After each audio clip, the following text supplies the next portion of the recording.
Hello friends, मैं आशीष शुक्ला आपका advance coaching classes में स्वागत करता हूं। इसके पहले के वीडियो में मैंने साधारण ब्याज यानी सिंपल इंटरेस्ट की कुछ ट्रिकें बताई थी। चलिए अब उसी ट्रिक्स को मैं आगे कंटिन्यू कर रहा हूं। तो देखते हैं पहले चौथी ट्रिक्स। यदि कोई धन एक निश्चित समय में साधारण ब्याज की दर r से दिए गए धन का n1 गुना हो जाती है तो उसी समय में n2 गुना होने की दर, तो दर बराबर n2 minus n1 upon n1 minus 1 into R1 होगा। चलिए बताते हैं इसका प्रयोग हमें कैसे करना है। एग्जाम्पल देखते हैं। कोई धन 5 वर्षों में 5% ब्याज की दर से 2 गुना हो जाता है तो किस दर से उसी समय में 5 गुना हो जाएगा। चलिए इसका सॉल्यूशन देखते हैं फ्रेंड्स। सॉल्यूशन दर बराबर n2 minus 1 n1 minus 1 into R1। 5 से हमने 1 माइनस कर दिया है और 2 से माइनस 1 कर दिया है। दर हमारी 5% दी हुई थी। तो दोस्तों ऐसे सॉल्व करते हुए आए हैं 4 इंटू 5 इज इक्वल टू 20% आ गया है। तो दोस्तों उम्मीद करता हूँ ये आपको सवाल समझ में आ गया होगा। इसे आप अच्छे से रिवाइज कर लें। इसका पाँचवीं ट्रिक देखते हैं। यदि कोई धन निश्चित साधारण ब्याज की दर r से दिए गए समय में n1 गुनी हो जाती है तो n2 गुनी होने में लगा समय बताना है। तो इसके लिए हम ये फॉर्मूला यूज करेंगे। T2 बराबर n2 minus 1 upon n1 minus 1 into T1। चलिए इस पे बेस्ड एग्जाम्पल देखते हैं। एक निश्चित साधारण ब्याज की दर से कोई धन 4 वर्षों में 2 गुना हो जाता है तो कितने वर्षों में 16 गुना होगा। समय बराबर हम यहाँ फॉर्मूला यूज कर रहे हैं n2 minus 1 upon n1 minus 1 into T1। चलिए फ्रेंड्स इसका सलूशन देखते हैं। 16 माइनस 1 अपॉन 2 माइनस 1 इंटू 4 यानी 50 इंटू 4 इक्वल टू 60 आ रहा है। तो दोस्तों इसके पहले वाले क्वेश्चन का हम सॉल्यूशन देख लेते हैं बेसिक मेथड से, जो कि हमारे पास ये था। हम इस तरीके से इसको सॉल्व करते हुए आएंगे और देखिए पहले वाले का हमारा आंसर आया था 20% और इसमें भी बेसिक मेथड से हमारा 20% आ गया है। उम्मीद करते हैं दोस्तों आपको ये समझ में आ गया होगा। चलिए अब अगले एग्जाम्पल की और अगले ट्रिक की तरफ आगे बढ़ते हैं। एक निश्चित साधारण ब्याज की दर से ब्याज के अंतर समय के अंतर के कारण हो तो, मतलब कि अब इसमें देखते हैं उसके बाद हम समझेंगे दोस्तों। मूलधन बराबर ब्याज का अंतर बटे समय का अंतर गुणे 100 बटे दर, या फिर ब्याज का अंतर और दर के अंतर के कारण, मतलब कि या ब्याज का अंतर दर के अंतर के कारण हो तो मूलधन निकालने के लिए ब्याज का अंतर बटे दर का अंतर इंटू 100 बटे समय होगा। इस पे बेस्ड एक एग्जाम्पल देखते हैं दोस्तों। यदि ब्याज की दर 13% की बजाय 15% होता है, दोस्तों इस लाइन पर जरा गौर फरमाइएगा। कह रहा है कि यदि ब्याज की दर 13% की बजाय 15% होता है तो यानी ये हमारा ब्याज का अंतर हो गया है। तो 5 वर्षों में ब्याज 50 रुपये अधिक होता है तो मूलधन ज्ञात कीजिए। चलिए दोस्तों इसका सलूशन देखते हैं। सॉल्व मूलधन बराबर ब्याज का अंतर बटे दर का अंतर गुणे 100 बटे दर। ब्याज का अंतर हमारा 50 था, दर का अंतर हमारा 15 और 13 था। देखिए दोस्तों हमने सब्सट्रैक्ट कर दिया है तो अंतर आ गया है इसका इंटू 100 अपॉन 5। ऐसे हम सॉल्व करते हुए आए हैं तो हमारा 10 into 50 is equal to 500 rupees आया होगा। इस क्वेश्चन को भी आप अच्छे से रिवाइज कर लें। उम्मीद करता हूँ ये भी क्वेश्चन भी आपको अच्छे से आ गया होगा। चलिए अब दूसरा एग्जाम्पल देखते हैं दोस्तों। कह रहा है कि 10% वार्षिक ब्याज की दर से 5 वर्षों एवं 9 वर्षों के साधारण ब्याज के अंतर 100 रुपये हों तो मूलधन ज्ञात करना है दोस्तों इसमें 5 वर्ष और 9 वर्ष 2 समय दिए हुए हैं। तो अब इसको ज्ञात करते हैं।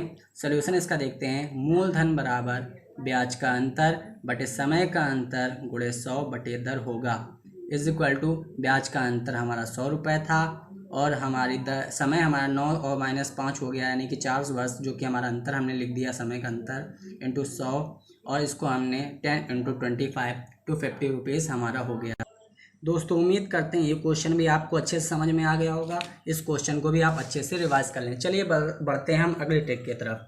7वां, यदि कोई राशि x1% ब्याज की दर से t1 समय के लिए और x2% ब्याज की दर से t2 समय के लिए और x3% ब्याज की दर से t3 समय के लिए दी जाती है तो साधारण ब्याज। दोस्तों इसमें कई सारी दर दे रखी हुई हैं और अलग अलग समय दिया हुआ है। तो इसका सलूशन करने के लिए हम ये फॉर्मूला यूज करेंगे।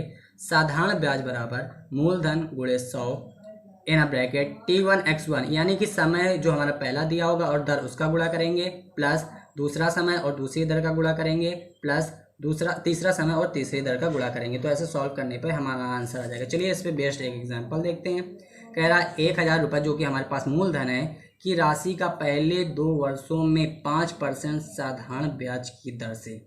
ओके, पहले 2 वर्षों में 5% साधारण ब्याज की दर से, फिर बाद के 3 वर्षों में 8% ब्याज की दर से और अंतिम 5 वर्षों में 10% ब्याज की दर से साधारण ब्याज बताना है। तो दोस्तों इसका सल्यूशन देखते हैं हम।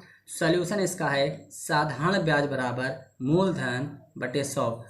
ठीक है, तो हमने मूलधन रख दिया है यहाँ पे और यहाँ 100 कर दिया है। 2 हमारा 2 वर्ष के लिए हमने लगाया था 5% दर से, तो 2 × 5 हो गया है, प्लस दूसरे में 3 वर्ष के लिए लगाया था हमने 8% की दर से, तो ये हमने ये कर दिया दोस्तों, प्लस अंतिम 5 वर्षों में हमने 10% लगाया था दोस्तों, इसको हमने गुणा कर दिया है और इस तरीके सॉल्व करते हुए आए हैं। तो 10 × 84 हमारा आ गया है = 840 रुपीज़ हमारा आंसर आ गया है। उम्मीद करता हूं दोस्तों ये क्वेश्चन भी आपको समझ में आ गया होगा और आप इसे अच्छे से रिवाइज कर लें। चलिए इसमें एक नोट पॉइंट भी हमने लिखा है जो शायद इंपॉर्टेंट बहुत है। मूलधन बराबर साधारण ब्याज गुणे 100। देखिए अगर हमें मूलधन निकालना हो तो साधारण ब्याज गुणे 100 कर देते हैं और जो हमारा T1x1 + T2x2 + T3x3 था उसको हमने इसके बटे में रख दिया है। तो ये आप इस बात को अच्छे से याद रखें जब आपको मूलधन ज्ञात करना हो। चलिए अब 8वें ट्रिक की ओर हम आगे बढ़ते हैं। यदि साधारण ब्याज मूलधन का x/y हो तो तथा दर और समय बराबर हो तो समय और दर बराबर हमारा √x/y × 100 होगा। चलिए इस पे बेस्ट एक एग्जांपल देखते हैं दोस्तों। कह रहा है कि अगर कोई धन पर साधारण ब्याज मूलधन का 1/4 हो तो कह रहा है और समय तथा दर के संख्यात्मक मान बराबर हों तो दर हमें बताने हैं क्या होगी। तो दोस्तों यही फॉर्मूला, क्योंकि दर और हमारे समय बराबर हैं संख्याओं में, तो हमने इस फॉर्मूले का यूज किया है √x/y × 100। फिर हमने यहाँ पे 1/4 हमारा दिया हुआ था साधारण ब्याज और हमारा 100 हमने यहाँ पे नोट कर दिया है। अब इसको सॉल्व करते हैं दोस्तों, तो हमारा आंसर आ जाएगा 25%।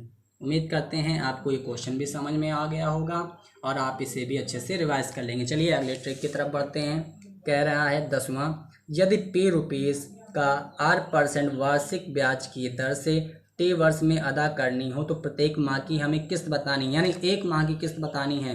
तो दोस्तों इसके लिए हम फॉर्मूला यूज करेंगे P × 100/100 × T + RT (T-1/2)। दोस्तों ये 2 लिखा है। चलिए अब देखते हैं इस पे बेसिक एग्जांपल। कह रहा है 7500 रुपये के एक ऋण को 4 वर्ष में भुगतान करना है। कितने? 4 वर्ष में भुगतान करना है। यदि साधारण ब्याज की दर 5% वार्षिक हो तो प्रत्येक माह की किस्त बतानी है। तो प्रत्येक माह की किस्त निकालने के लिए दोस्तों P × 100/100 × T + RT (T1-1) हो जाएगा बटे 2। तो मूलधन हमारा 7500 रुपये दिया था, 100 हमारा फॉर्मूले में रखना था और 100 हमारा ये भी फॉर्म में रखना था और 4 वर्ष हमारा समय दिया हुआ था। 4 गुणे हमारी दर थी और 5 हमारी दर है और 4 हमारा समय है। इसको हम सॉल्व करते हुए आए हैं। तो 7500 × 100 बटे 400 + 20 × 3 बटे 2। अब इसको दोस्तों और सॉल्व करेंगे तो 7500 × 100 400 + 60 बटे 2। ऐसे सॉल्व करते हुए आएंगे दोस्तों। तो 7500 × 100 बटे 800 + 60 + 2। अब ये 2 हमारा इसके ऊपर चला जाएगा दोस्तों। उसके बाद 7500 × 100 बराबर, अब इसको हम सॉल्यूशन करेंगे तो 75,000/43 से डिवाइड करेंगे तो 744.18 आएगा आपका आंसर।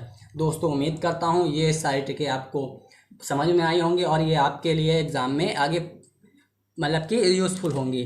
तो आप इस वीडियो को अपना प्यार दें और हमारे चैनल को सब्सक्राइब करें और हमारा ये वीडियो देखने के लिए आपका बहुत बहुत धन्यवाद।